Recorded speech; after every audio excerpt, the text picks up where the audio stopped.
মেসাজ করতে হবে। মেসাজ করা সুন্নাত। আল্লাহর নবী সাল্লাল্লাহু আলাইহি ওয়াসাল্লামের কাছে যতবার জিবরাইল আলাইহিস সালাতু ওয়াস সালাম এসেছে ততবারই মেসাজ করার কথা বলেছে। প্রিয় নবী, আল্লাহ তাআলা মেসাজ করাকে পছন্দ করেন, আপনিও মেসাজ করতে থাকেন। 4 নম্বরে বলা হয়েছে আন-নিকাহু।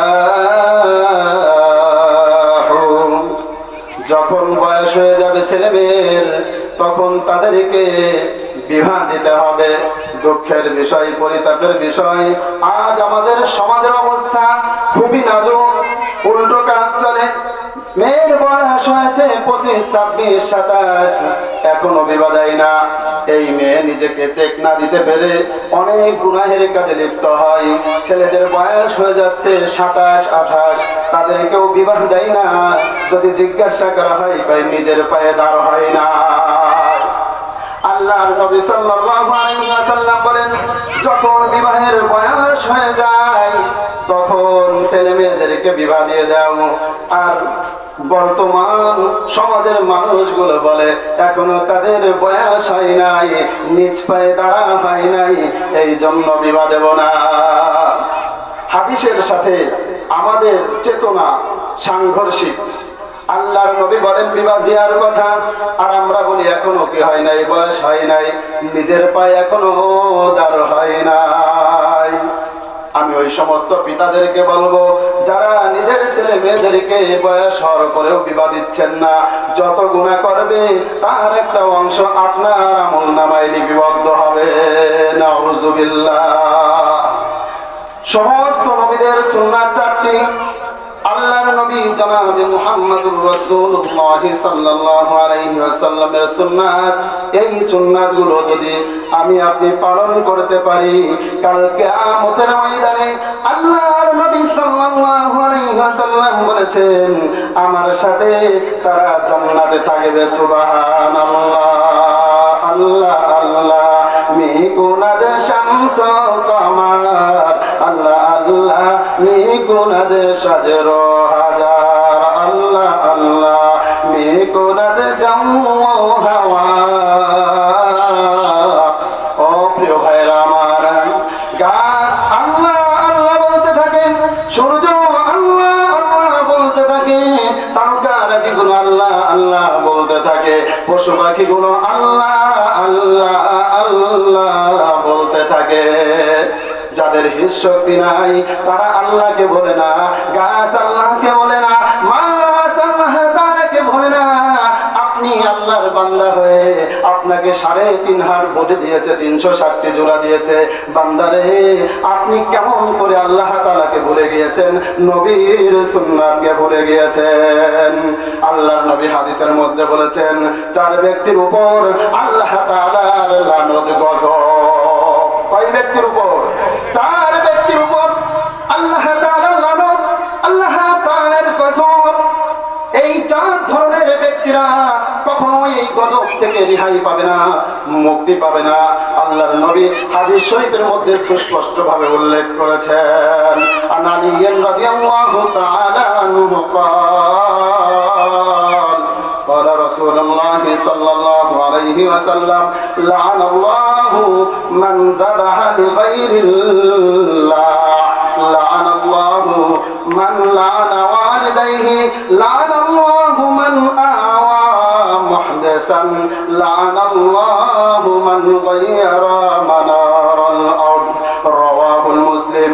আল্লাহর নবী সাল্লাল্লাহু আলাইহি ওয়াসাল্লাম ঘোষণা করেছেন 4 ব্যক্তির উপর আল্লাহ তাআলার লানত, আল্লাহ তাআলার গজব। তারা গজব থেকে কখনো রেহাই পাবে না, মুক্তি পাবে না, যত সময় পর্যন্ত ওই খারাপ কাজ থেকে তারা নিজেকে সংযত না রাখে, বিরত না রাখে। আল্লাহর নবী 1 নম্বরে বলে লানাল্লাহু মান যাবাহা লিগাইরিল্লাহ। আল্লাহর লানত ওই ব্যক্তির উপর যে আল্লাহ তাআলাকে ছাড়া অন্যের নাম নিয়ে পশু পাখিকে জবাই করে এবং সেই গোশত খায়। বন্ধুরা আমার, আপনি যে গোশত ভক্ষণ করবেন, রান্না করবেন, এই গোশত কোন জায়গা থেকে কিনতেছেন, ক্রয় করতেছেন, জব দিয়ে আনতেছেন? তারা কি বিসমিল্লাহ বলে নাকি বিসমিল্লাহ ছাড়াই জব দেয়? তারা কি আল্লাহর নাম নাই নাকি অন্য কিছুর নাম নাই? আপনাদের সতর্ক থাকতে হবে, না হলে আল্লাহ তাআলার গজব আপনার উপর পতিত হবে। এই গজব থেকে আপনি কখনো রক্ষা পাবেন না। 2 নম্বর বলেন, লানাল্লাহু মান লানা ওয়ালিদাইহি। আল্লাহ তাআলার গজব ওই ব্যক্তির উপর যে তার মাতা পিতার সাথে দুর্ব্যবহার করে।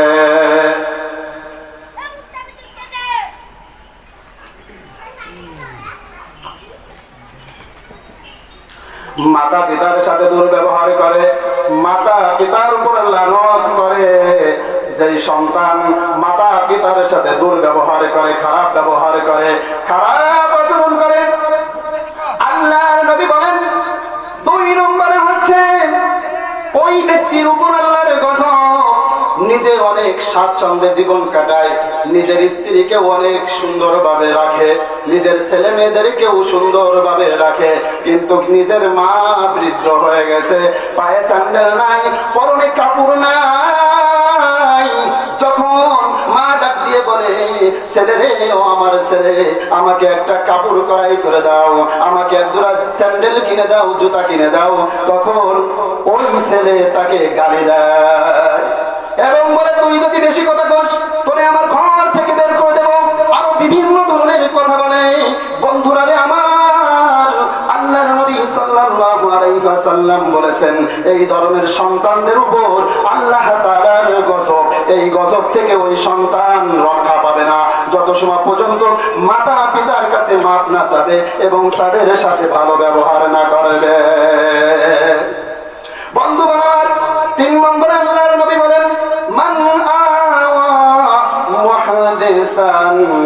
আল্লাহ তাআলার লানত ওই ব্যক্তির উপর যে বেদাতীকে আশ্রয় দেয়। হুজুর, বেদাতী কাকে বলে আমরা তো জানি না, ভালো করে শ্রবণ করবেন।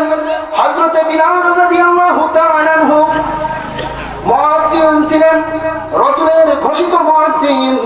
আজানের আগে কখনোই কোনোদিন বলে নাই সুবহানাল্লাহ, আলহামদুলিল্লাহ, আজানের নামাজের টাইম হয়ে গেছে, আপনারা সবাই মসজিদে আসেন। এই কথা হযরত বিলাল রাদিয়াল্লাহু তাআলা আনহু কখনোই বলে নাই। কিন্তু আপনি মসজিদে আজান দিতে গেলে বলেন সুবহানাল্লাহ, আলহামদুলিল্লাহ, নামাজের সময় হয়ে গেছে, সবাই মসজিদে আসেন।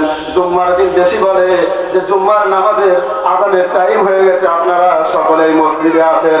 আল্লাহই তো আজানের মধ্যে ঘোষণা করে দিয়েছেন, আল্লাহু আকবার, আল্লাহু আকবার, আল্লাহ বড়, আল্লাহ বড়। আজানের মধ্যে আছে তোমরা মসজিদে আসো, তোমরা সফলতার দিকে আসো। কিন্তু দুঃখের বিষয়, বর্তমানের মুয়াজ্জিনেরা তারা আজানের আগে ডাকাডাকি করে। তোমাকে কে এই অধিকার দিল? আল্লাহর নবী সাল্লাল্লাহু আলাইহি ওয়াসাল্লাম বিলালকে অধিকার দেয় নাই। আর তোমার মতো মানুষ কিভাবে তুমি দেখতেছো, কিভাবে তুমি বেদাত কাজ করতেছো? তোমাকে যদি কেউ আশ্রয় দেয়, তোমার সাথে যদি কেউ ভালো ব্যবহার করে, আল্লাহ তাআলার লানত গজব তোমার উপর পতিত হবে। ঠিক বন্ধুগণ, আমার দুঃখের বিষয়, পরিতাপের বিষয়, কিছু বললে বলে আরে বেদাত পেলেন ছিল না, সারা তো বেদাত। সে বোঝে নাই বেদাত কাকে বলে। ভালো করে বুঝতে হবে বেদাত কি জিনিস। এই বিষয়ে অন্য সময় অন্যদিন আলোচনা হবে। বন্ধুগণ আমার, আল্লাহর নবী সাল্লাল্লাহু আলাইহি ওয়াসাল্লাম 4 নম্বরে যে ব্যক্তির কথা বলেছেন, লানাল্লাহু মান গায়্যারা মানারাল আরদ। আল্লাহ তাআলা ওই ব্যক্তির উপর গজব নাযিল করেন, গজব অবতীর্ণ করেন যে ব্যক্তি জমিনের আলকে সরাই ফেলায়। আছে কিনা আপনাদের গ্রামে? আপনাদের গ্রামে মনে নাই, আশেপাশে গ্রামে কোথাও থাকতে পারে। কুদাল একখান ঘাড়ের উপর নিয়ে হাজী সাহেব নামাজ পড়ে, টুপি মাথায় আছে, আর কুবাইতে কুবাইতে 2 হাত চলে গেছে। বেশি যদি কিছু কয় বলে আমার 10 ছেলে তোদেরকে মায়ের দেবে, তোদেরকে শোয়াই ফেলবো, কোনো কথা কইস না, কোনো কথা বলবি না। আছে কিনা? সমাজে আছে, যার টাকা আছে, শক্তি আছে, সে এরকম ভাবে জমিনের সীমানা এক জায়গা থেকে আরেক জায়গায় দিচ্ছে। আল্লাহর নবী বলে, দুনিয়ার মধ্যে তুমি যতই বাহাদুরি করো, যতই সরাসরি করো, তোমার শক্তি আছে, অর্থ আছে, মৃত্যুর পর তুমি রেহাই পাবে না। দুনিয়ায় তোমার উপর গজব, আল্লাহ তাআলার গজব নাজিল হয়। বন্ধুগণ আমার, গজব কিভাবে নাজিল হয়? হঠাৎ করে স্ত্রী অসুস্থ, হসপিটালে নিয়ে যাওয়ার পরে দেখা যায়, পরীক্ষা নিরীক্ষা করার পরে পেটের মধ্যে বড় বড় 4টি পাথর, অপারেশন করার জন্য 5 লক্ষ টাকা চেয়েছে। গজব শুধু আপনি সামান্য অসুস্থ হয়ে পড়া নয়, আরো বড় বড় ধরনের অসুস্থতা আসবে, এটা হচ্ছে গজব। শুধু ছোট ছোট অসুস্থর মধ্যে ক্ষান্ত নয়, আল্লাহ তাআলা এমন গজব দেবেন আপনি টেরও পাবেন না। যারা জমিনের সীমানা সরাবে, শক্তির বড় অর্থের বলে, আল্লাহর নবী সাল্লাল্লাহু আলাইহি ওয়াসাল্লাম বলেছেন, তার উপর আল্লাহ তাআলার কসম, আল্লাহ তাআলার লানত। সহিহ মুসলিম শরীফের মধ্যে হাদিসটি উল্লেখ আছে। বন্ধুরে আমার, এখান থেকে আমি প্রতিজ্ঞা করব, জীবনেও আল কুবাইতে এক জায়গা থেকে আরেক জায়গা সরাই নেব না।